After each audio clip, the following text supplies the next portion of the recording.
Welcome to Tamil Tongue.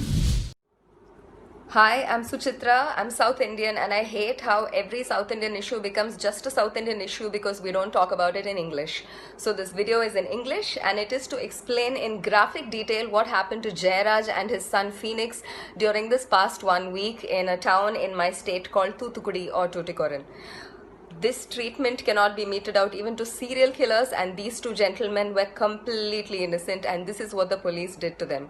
This happened in Tuticorin.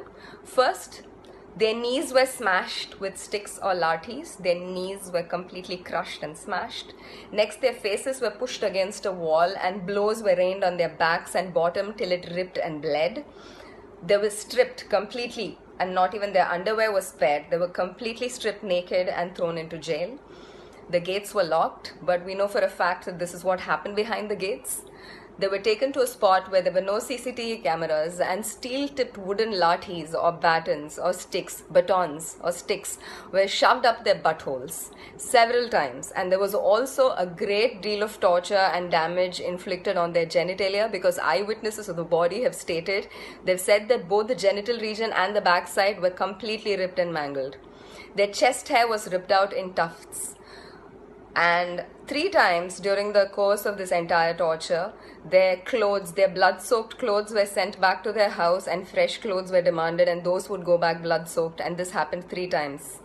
After a phony trial with a magistrate, this was arranged by the police, the two were taken back into custody and 2 days later they've been pronounced dead due to heart failure and fever.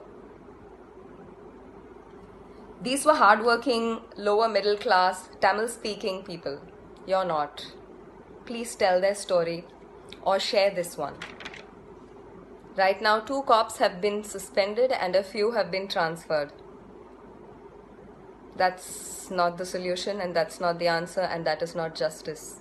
This case cannot close like this. Please do not let it close unless and until we get the same justice George Floyd's murderers did. This was systematic, just like George Floyd's murder. Let's fight this system. Whichever part of the world you're in, please share the story. Justice for Jayaraj and Phoenix, and that's spelled F-E-N-I-X. Do not let this die.